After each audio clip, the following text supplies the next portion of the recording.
Thanks for jumping back on, ladies. It's recording. Okay. So I posted on Facebook. I had an interesting, well, I guess let me ask first. I'd love to hear just as you guys have been doing this, I'd love to just hear your thoughts, feedbacks, highlights, anything you have, and then we'll kind of jump into a question or two I had. Anybody? Oh, you're both on mute. Yeah. Sorry. Unmute yourselves.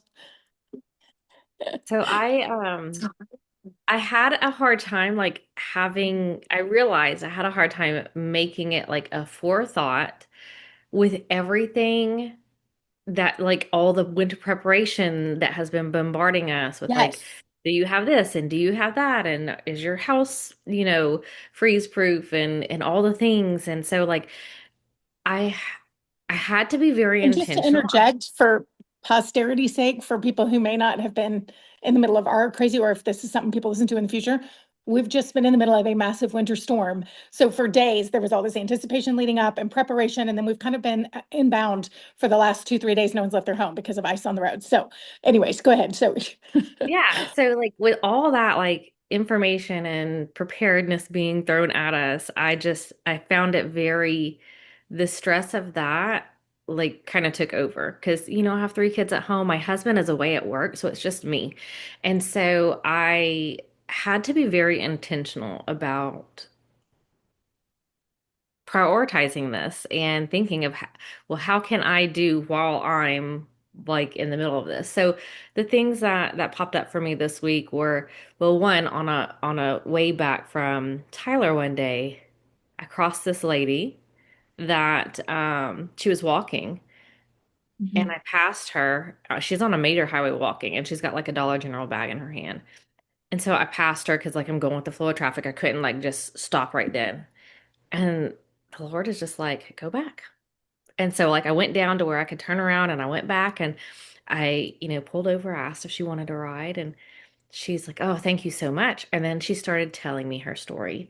And I brought her all the Mhm. way back to her house and she just told me everything that she's been going through and why she was out walking um like they lost their vehicle and it was just an opportunity and I asked if there was anything else I could do for her, but she was like, you don't know. She had been stuck in Tyler all day, waiting for the bus that didn't come, so she decided she was going to walk. And she said, so just bringing me home was, that was just such a blessing for me already. And so I got the opportunity to pray with her in that moment and when I dropped her off Wow. at the house. And so that was one thing, but just the other thing that came up for me was in these moments when I'm in preparation, like running to get stuff, like buying groceries or getting water because the whole town is out of water. And I happen to be at the Walmart when they're unloading pallets of water. Like I text a few people that I know. I'm like, hey, they just put out some pallets of water if you want. So it's like the little things that, I wouldn't have thought of doing something or planting a seed, but when I got feedback on it, it was like, oh, okay, like that is doing something for somebody else. Because Yeah. moment, I just thought, oh, so and so and so and so had mentioned that they came to the stores multiple times and didn't have water. And I sent that message. And then one girl goes, I'm sending my husband right now because they hadn't been able to find water. And then, just I have a neighbor that doesn't they don't cook a lot, they order out a lot, and so this is not going to be an easy time for them because they're younger, and so I let them know like I planned on cooking a chili, I planned on doing, a couple meals that I'd have that could just be reheatable throughout the next, Mhm. 2 days. And so I offered if they, wanted to eat or wanted me to send them some over, I would. And that was very well received because they didn't obviously they had like the option of TV dinners or whatever, but that was very well received. Um, and I was blessed back in doing that because my husband um didn't have the generator or anything set up for me in case the power went out. Thank the Lord, we have not lost power. But they offered to go fill my gas cans up and pull my generator out and set it up for me. So like they blessed me like just as much, Mhm. doing that. So it's just, to me, the awareness that came this week is two things. One, learning how to be intentional about thinking about others and just not being so focused on myself. But two, like you never know how blessed you're going to be when you bless others. Like I was anticipating on having to drag my generator across my acre of property because my husband has the truck and I have a little car, and doing all that by myself. And, we got it set up, me and the two guys. So it was just a blessing to have that help. And they felt blessed to have homemade chili. So, um, but it's such a beautiful awareness of how kind of God designed us to work and think about and care for one another. Like we're not meant to do it all on our own. Mhm. Yeah, sorry I So was so long-winded. no, I love this. This is so good. I'm like anything I could have said, you've just summed it all up. It's so good. And I love your example. I do find it's easier. Darla and I were talking about this earlier today. It's easier when we're out and about to think of other people when you see them. But when we've been shut in all week, and like you said, or you're just focused on survival, it's really hard. And so having something like this, like yesterday, I was like, well, I didn't see anybody all day. So it's easy to just do my thing and then go to bed and then not even think about it. And all of a sudden I'm like, who am I doing something unselfish for? Who am I planting seeds into their lives? And so I wrote some letters that I had planned to write them, but I hadn't gotten around to it. So it just was one of those things. I'm like, don't delay. Like, do something today to plant seeds. And so I wrote some notes last night that I needed to write. So it was. I mean, it feels really bad calling this an unselfish act because, like, selfishly, I'm checking it off my list. You know what I mean? But also, nobody would know if I never wrote them. But it is putting the urgency on not delaying on doing a good thing that I could do, every day. And I think this being shut in has kind of makes you be a little it does bring things it's out of your normal routine. You're just stuck inside, whatever. And so maybe it's planting seeds into your family, maybe it's planting seeds into the neighbor, but you have to be more intentional because it would be so normal for me to just go through a day like that because I wasn't about out and about doing things. It would just be so normal for me to not take time to even ask the Lord, who can I do something for today? But the challenge has been a good inspiration for that. So, and what a good thing that you were prompted to get water for your own self because you have had need of it. So, anyways, what do you got, Darla? Well, I was just going to say, Linda, I really admire your obedience in giving Hmm. that woman a ride. I can't tell you how many times I've passed by somebody like that and Hmm. just, you immediately dismiss that in your mind because of fear, right? It's like it's not safe to give somebody a ride or whatever. You hear all the you shouldn't do's, and I admire your obedience in that Hmm. moment to just, not go there and listen to the Lord. So good job. Thank Yeah. you. There was a while back I had something like that where I saw a lady in a parking lot and I was like, I should go talk to her. And I was like, no, whatever. And I was trying to talk myself out of it. I literally, out of delays, I think I may have even been on the phone with my mom. This is when I was in Colorado. And it was like, oh, I should probably go talk to her. I was on the phone with somebody. I remember, I don't know. And I circled back around. She was still there. And I was kind of like debating on leaving a parking lot. I was still in this conversation. So I didn't want to jump off the phone. It was just one of these things. But I'm like, if I'd have just done the darn thing in the first time, but instead, I waited like another 45 minutes. Now I'm really like, God, I was giving my whole day if I had just said yes right off. But I did. And she was homeless, and we traded numbers and tried to connect with her again. She wanted a Bible and some other things and like a shower. And I happen to have like a solar shower for camping. And I was like, well, I'll bring her that. So there were several things I was going to bring her. And then we just, um, she, as certain types of homeless people often are, was probably had some issues going on, but she just was flighty and we set up a time to meet and then she no showed and I never did see her again, but we did try to connect and I did get her a Bible and all the things, but we did have a chance to talk and pray. And if nothing else, you just have to go, Lord, maybe it didn't solve anything, but who's to say what the seeds planted?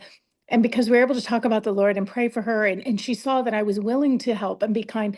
But it brings us to the next question I actually want to talk about today, because I was going out of my way to bring her a Bible and a shower and all these things I picked up for her. And I mean, I drove another half hour into town to meet with her, or 45 minutes or whatever, and then she wasn't there. And it was just, it's easy to get frustrated.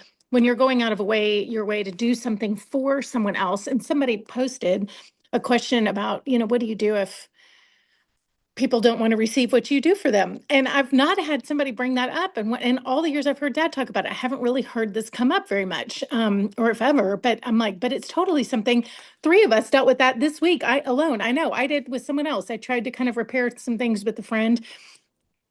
And I don't know. I just suspect something seems off. And I kind of reached out and there was really no response. And I'm like, okay. So, I mean, but you're just like, okay, I'm trying to reach out. I'm trying to do things. And yet it doesn't seem like they want our kind act. So it kind of brought up this idea of expectations and responses. But I thought I'd just kind of throw the topic out there and see if you guys have any thoughts about that.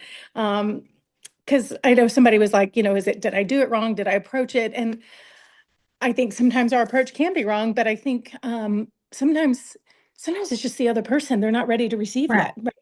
But And we're not responsible, right, for their response. I think that we need to focus on what we're led to do, Mhm, and that's all we're led to do, right? mhm, The rest is kind of, we can pray about it, and the rest is kind of up to what the Lord, waters mhm. or whatever. And we've done our seeds, and Exactly. and we have to find a way, I think, just to accept that, right? Be an acceptance of Mhm. that and look for the next thing that we're called to do. And I think that's why I really wanted to kind of change the language a little bit to seeds, the seed experiment, because when I think about sowing seeds, like I can't make a seed grow, but I can plant it. Some of them, the Bible talks about some get snatched, some get whatever. I mean, they don't all respond the same way, but our job is to just plant the seeds. And I think the way the thing was originally worded was record the response. But again, sometimes people aren't willing. Sometimes, and if I'm focused on their response, I think that really becomes a wrong focus sometimes because then I'm offended if they didn't receive what I gave them. I gave you this great thing and I was expecting you to be overjoyed with my offering. What do you mean? My dad jokes about, well, not jokes about, but he tells a story. I mean, it's kind of funny because he's so offended by this. But there's a lady walks up and down the streets near our house and he offered to give her a ride. She clearly looks like she's homeless and she's walking and needs help.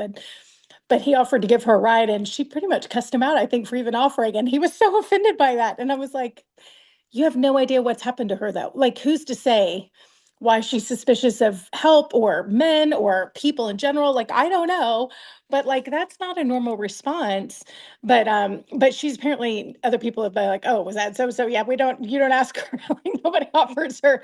But what a shame that because she's so hostile, we quit offering to love and help her, right? And I think the focus can be so much on someone's response that all of a sudden we get gun shy. I'm not gonna help that person. They're crazy rather than this like really compassionate, okay, Lord.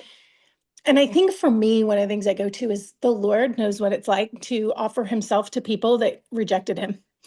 And so if this is about identifying with Christ and if this is about becoming more like him, it's not about being loved, it's about showing the love of God to other people. It's not about what we receive, it's about being like him. It's that rusty jumper cable, did I tell you all that, where it's like my pastor said in Colorado, it was like, it's just his job to be the rusty jumper cable. It really doesn't matter how good or new or shiny those jumper cables are. All they have to do is connect to the power source to the recipient, right? We're just the conduit of God's love. So if we're just focused on connecting the love of God to other people, then it's never about what we receive in response. Although, to your point, Linda, like so many amazing things happen because we don't outgive God. Because when we sow what we sow, we reap. So there's a principle in the kingdom of sowing and reaping, but we may not reap it from the people we sowed with. Sometimes we sow in one and we sow in tears and we reap in joy, even the Bible says. So sometimes we sow and we reap in a different field. But I think when we understand that the Lord loved us and was betrayed by us, we didn't want him, we crucified him. I mean, we rejected every offer of love, and yet he gave it anyways and was for the joy set before him, he was glad to do it. So as we reach out and love other people, it's nice when we get good responses, but sometimes it's really not about that. And what I have found is that when their responses are unfavorable, if I get offended, it really reveals something to me about areas I need to grow in that, oh, there's been a lot of times I thought I was giving to somebody out of the goodness of my heart. And I'm like, oh, I just do this because I love that person. I want to give to them, whatever. And then suddenly they don't respond the way I thought. And then I'm like, how dare you not? And then I'm like, oh, but I thought I was doing this to be a good person. And now I realize I was actually doing this because I was getting something from you, or I hope to get something. And, sometimes I remember a couple years ago, there was someone, I did a lot of things for them and their family and stuff, and that was working really well. And then something went, I got offended by something, and I was like, oh, okay. Apparently, I didn't realize I was receiving something, but I was from them. And I had a sense of belonging. And all of a sudden, they did something without me or whatever it was. And I was like, but I thought I'd earned the right to be a part of your family, kind of a thing. It was like, so maybe I didn't do all of this without it strings like I thought I did, right? So I didn't, but sometimes I don't know that until my heart is revealed by something not going my way. And then this stuff comes up in me and I'm like, oh, that was there. I thought it wasn't, but it was. So I think a lot of times my responses to somebody not receiving what I offer them really reveals what's in my heart in the first place. And then it's an opportunity for me to go to the Lord and say, how do I do this give cheerfully without expectation? How do I just be obedient to you? And to your point, Darla, it's about my job is to plant the seeds. It's not to reap the harvest necessarily. That's your job. You grow. If there's fruit, there's fruit. But I can't make that happen. I'm just here to be obedient, Lord. And then the fruit always comes for me, is not with the other person. It's always with the Lord, right? The fruitfulness should always come in terms of his praise, his pleasure in me for being obedient, not in how someone responds to me. I don't know if that makes sense, but It does. I just want to add a couple things. Like sometimes yeah. it's not even about the act of doing it or what if they need it or if they're willing to receive Yes. it. It's literally just, are you willing to be obedient to what God's calling you Yes. to do? And that is it. That, Yes. um, you know, just the act of obedience is a way of praising and worshiping the Lord. Hmm. The other thing is that some people still carry pride and still carry shame and still carry these big emotions that they don't know how to manage and deal with. And so receiving can make them feel less than or Hmm. unvaluable. And, showing gratitude could be uncomfortable. So it's not always that the outward expression matches what they truly feel. They may truly feel grateful for what has been Hmm. given to them, but don't have the emotional capacity to show that because they're conflicted with what they feel, the gratitude for what they're receiving, and the shame of being in the position of having to receive it. Hmm. And that's interesting too, where it's like you can give a gift to a king and they'll receive it not because they need it, but because they understand it's about honor. Mhm. So kings give gifts to other kings to show honor. Yeah. Anybody gives gift to a king to show honor, right? So there's that thing, but then there's like servants and people in need receive gifts because they can't do for themselves. And that's the shaming part. I think when we start to understand more and more who we are in the Lord and the dignity that we have as humanity and as his daughters and sons in the kingdom, then when people give to us, it may be a sense of, well, maybe I needed that, but also maybe I can receive it differently because I understand who I am in Christ, that I'm the daughter of the king. I don't have any needs, but he's using whatever means he chooses to meet my needs, right? Because Mhm. he'll meet my needs. So I think somehow for me, that's taken a little of the shame of some things when I'm in a position of needing something. Instead of feeling shame that I didn't do it for myself, I'm starting to recognize, like, hang on a minute. I've got a good dad and he's taking care of my needs. And like, he's going to use people to meet my needs. And somehow that helps reframe it a little bit rather than I'm a servant with no value who also didn't do their stuff. Or, you know what I mean? Like, the enemy loves to work in shame. So I think when we can give gifts, even if it's a needy thing, but when it's so, like, for example, sometimes it's hard for somebody to receive something if they think they're needy. But if you can give it to them in a way that gives them dignity, right? So, like, instead of saying, oh, can I help you? It's like, hey, can you do me a favor? I have to do something today for this experiment. Can I do it for you? Now, all of a sudden, like, well, I need it, but also I'm doing you a favor because you've Yeah. got to, you know what I mean? Like, all of a sudden, oh, I've got a school project or I've got to do XYZ. Can I do that for you? Oh, okay. Well, it's like somebody's getting their Eagle Scout badge and they go do something for a little old lady and fix her stairs or whatever. Like, that's easier because now you're helping them with their service hours. You're not Yeah. just, so I think sometimes if we can be aware of how hard it is for people to receive things, It's one thing when we're giving just acts of love and honor and whatever, but when it's something that someone needs, is there a way we can do it where they can feel like they're actually helping us out by taking something off our hands? I don't know. I think sometimes that can help Yeah. give them a little more dignity. But you're right. It's not about us. And if you think of it too, like chinking away at the armor, how many acts of love does their barrier reject before finally one lands and breaks a hole and gets through, right? So, Lord, I'm just going to keep like chinking away at the things out of obedience. And it's okay if mine don't land, because who's to say that I'm not also planting a seed or chinking away at the armor or something in a way that eventually it lands. And another thought that just popped into my mind is Mhm. that our acts of service or our planting seeds or being obedient to God Mhm. in order to serve other people isn't always just linear between me and that one person. Anybody who witnesses that has the Yes. opportunity to have a seed planted in them. Like I know when I see things, whether in person or online, and it just moves my heart to see people love on other people. Like I used to not be a very emotional person, but like the closer I've drawn to the Lord, like the more Mhm. emotional I get when I see people loving on people. And like it just really moves me to see that. And so Yes. I know it has an impact when people Mhm. witness servitude. It has Yeah. that ripple effect. Yeah. Mhm.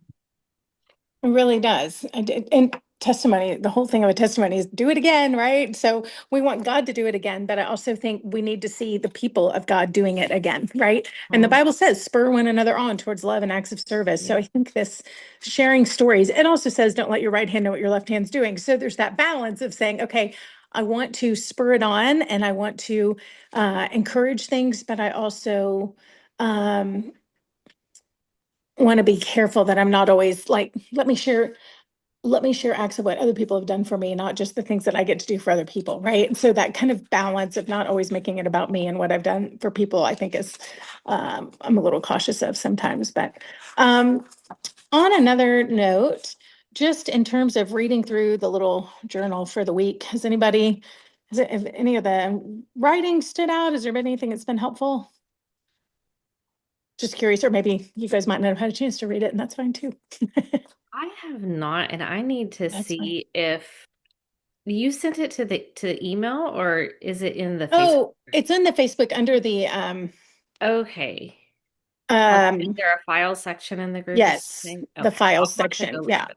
Yeah, I'd love to get your thoughts on it just because that's selfish. That's totally helping me. So that's your selfish act for me. But yeah, it looks like this and it's like, so there's like devotionals every day and then kind of thoughts that I did the first time I really like intentionally did this and then space to kind of write and record your own stuff in here. Um, anyway, so nothing major, but I know just I was on on I just happened to hop on. I think I was in the car with my husband whenever uh the last call took place. So I no don't think I worries. caught all the information, but No worries. And I can try to forward it to you also because I'm sure I've got it somewhere. But anyway, so I'll try to find it and forward it to you. But yes, it's in the files section. So anyways, no major deal. But I just thought if anybody had anything that they like I read see. that stood out. Oh, do you see it? Okay. Yeah. Did you have a thought, Darla? You look like you were you're on mute. You're muted. Sorry, There you go. sorry. There you go. I printed it out and I've been kind of reading it every day and kind of writing down, Mm-hmm. my thoughts or the perceived success or failure of my acts of kindness. Mm-hmm. So it is helpful. And I Okay, like, good. you've kind of given us some, you know, ideas or, things to kind of spur us on or Mm-hmm. spark, Mm-hmm. creativity on our side. So I think that's very helpful. I think it was day 6. Somebody else was so sweet. They kind of sent it. They were like, "Oh, this was helpful." Let's see. I actually talk a little bit about expectations, but day 6 I kind of talk about insteads. And I think this was Valentine's Day, maybe when I did it the first time, but it was kind of just talking about how I didn't used to love Valentine's Day as a single person. And so one of the things that I did, I was like, okay, as kids, we just made Valentine's Day about like loving everybody, right? So we just sent everybody notes and Valentine's cards and whatever. And so as Valentine's Day comes along, I've started trying to go, what can I do for other people in my world, especially like I would take it to neighbors and all kinds of I lived in apartments for a while. So I'd take some cookies to the neighbors or different things, but especially not only, but especially single friends of mine. So I would make them a Valentine's or take it to church or whatever. And so I kind of talk about that in there, but like that there's a way to redeem you. So the places of pain for me to go redeem those for somebody else. Because if I have felt the pain of being single, then other people that are single, basically, I mean, surely they have too. So even if Valentine's Day was hard, let's go turn it around. Well, now I generally like Valentine's Day because I make it a day to go focus on other people and do something about it. So kind of taking those how God is the God of insteads. And so what are the hard days? I said, like, are the events, like, is it birthdays? Like, that's another one that's been kind of hard in our family. So, and I don't know why, we just all have a hard time celebrating our birthday. But so it was like one of the things we did for my dad this year, he hates his birthday. In fact, he made plans to leave town and didn't tell anybody because he didn't want to be here for his birthday. So we planned a surprise party for him. And he found out we had gotten the pastor to ask dad for a favor to run his kids somewhere that day. And dad's like, oh, I'm not going to be in town. We were like, it's the day before. My mom's like, what do you mean you're not going to be in town? Like he hadn't even told her he was leaving. I mean, he was going to be gone. So then mom had to go in and tell him, so we planned a party for you. And he was like, I hate parties. And we're like, yes, I know. But we planned it at Chuck E. Cheese with all the kids because whenever there's a birthday, dad takes them to Chuck E. Cheese and they all play around, have fun. And it's so funny. A friend of ours was like, we're going to a birthday party for Mike. And her sister was asking, where is it? She's like, where would you, like the worst place you could imagine to have a birthday party? She's like, Chuck E. Cheese. And she's like, that's where we're going. I was dying. I'm like, it's true. It's terrible. And it's worse than it was when I was growing up. It's even less magical. At least when I was growing up, there was kind of an ambiance to it. But anyways, but he loved it because it wasn't about him. All of a sudden, his birthday was now about taking all these, he had an excuse to take any kid he wanted, not just the birthday kid, any kid he wanted to Chuck E. Cheese. So he invited everybody. So then he booked a flight to Mexico like the next day so he could go do his own birthday party in Mexico. And then he went to another place. The next thing you know, my dad, who doesn't do birthdays, is having birthday parties at Chuck E. Cheese all around the globe. He's having a birthday month all around the globe doing birthday parties for himself everywhere because he took because the Lord totally gave us this idea that took something he hated and turned it into an instead and now gave it as a reason for him to celebrate other people who don't get to do things like that. So this is the instead thing. And so I love to kind of so maybe we'll just end the call kind of with that unless anybody has anything else to wrap up, but that this is a great opportunity to kind of evaluate what are the things that those places of pain, whether it's a special day, Mother's Day, if you can have a kid, I mean, there's all kinds of things. But just things that are particularly painful for you. How do you, how do you, oh, the dogs. I don't even know what that's been. Charlie, shh. But to just go ahead and say, okay, Lord, what are the places where I have felt the most pain or alone or sensitivity to things? And can you show me a way to reach out to somebody else who maybe has that same something to encourage them on their birthdays or to plan a special something, or I know what it's like to be homeless, so I'm going to celebrate, or try to help someone else. I mean, whatever it may be, but the places of pain in your life, what are ways that you can turn that into an instead, some sort of redemption way to go love somebody else out of that. So anyways, that was my kind of day 6 thought, but it was more succinct in the journal. I love that You're welcome. idea, though. Anyways. All right. Any other thoughts for today? All right. I'm going to try to keep these kind of short and sweet. So thanks to you both for sharing and sharing some highlights. Oh, Darla, I didn't really hear. Maybe you did you? Linda and I are both big talkers, and you and I talk every morning right now. So Darla and I are on a prayer call every morning for this mission trip that's coming up. So that's exciting. So we've been doing I was like, if nothing else, every morning for 15 minutes, we're praying over this mission trip for a month. So we're doing all kinds of seed sowing every morning. But I didn't even, well, you mentioned to me this morning, I don't remember if you said on the call, did you mention about taking stuff to the neighbors on this call, or was that this morning? Okay. It was this morning. Yeah. Oh, this morning. Okay. I was like, do you want to share? Because that was so sweet. Do you mind?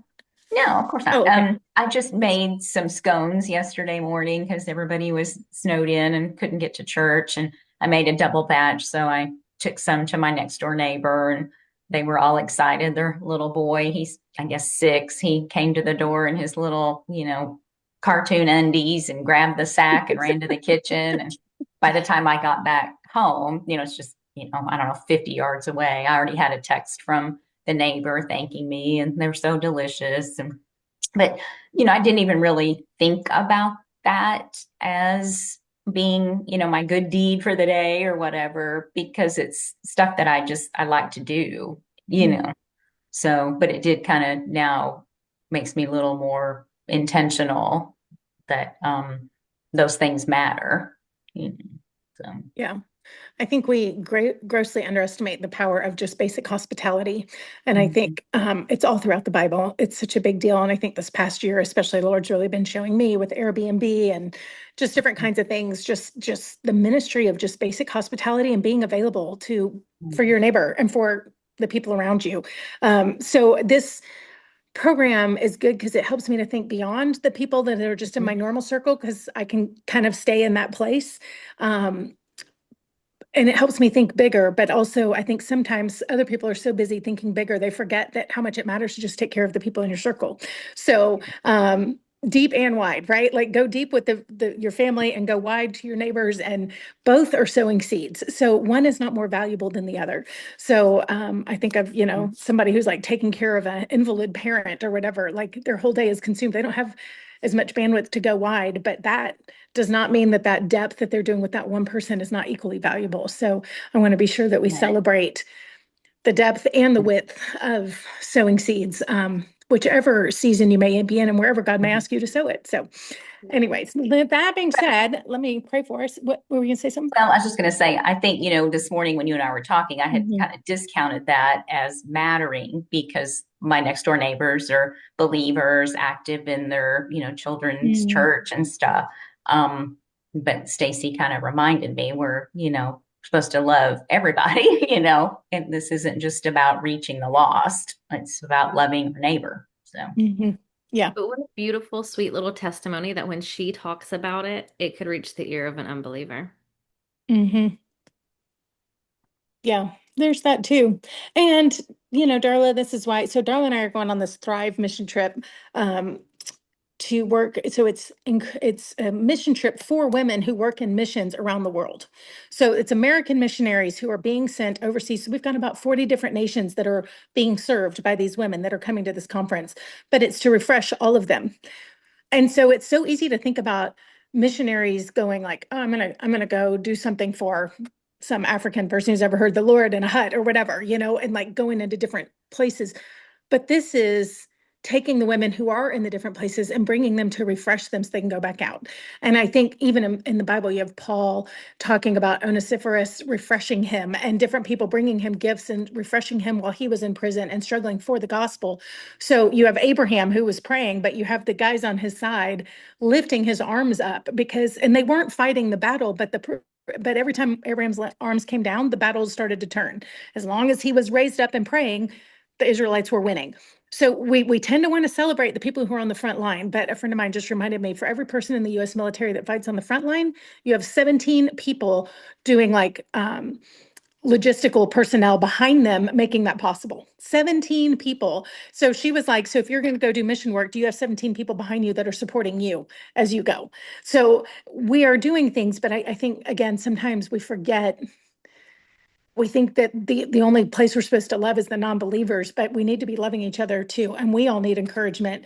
We're all in the field in different ways, and we've got to have each other's arms up. We've got to be loving and serving each other. So they know I was telling her this morning, they know we are Christians by our love. I always thought of that as, and it just dawned on me, this may not be the only way to read it. I always thought of it as, they know we are Christians by the way we love each other. But that's not the only way to. So I think the rest of the world probably read that verse and thought they know we are Christians by our love for the world, our love for the non-believers, right? But it's just that they know us by our love. We ought to be so full of love that they know who we are. And love doesn't discriminate between believer and non-believer. It's just that we're loving people. So, and I think we ought to be loving our own really well. And I think I do think there are people, their gifting is either they're so outward focused, they forget to love the home and the people closest to them. And then you have other people who are so home minded, they forget to love broader and outside the home. And I think we need both of those to come together in a better harmony, maybe. But anyways, Anyways, well, ladies, thanks for the conversation. So fun chatting with you guys. All right, I'm going to pray for us, and we'll hopefully see you next Monday. All right, Lord, thank you so much just for just the push to get beyond ourselves and for the opportunity to check in every day and really start asking to hear your voice, to be led by your Spirit, that we long to be obedient. Um, and Lord, I pray that you would just nudge us so loudly that we would know that it's you until we learn.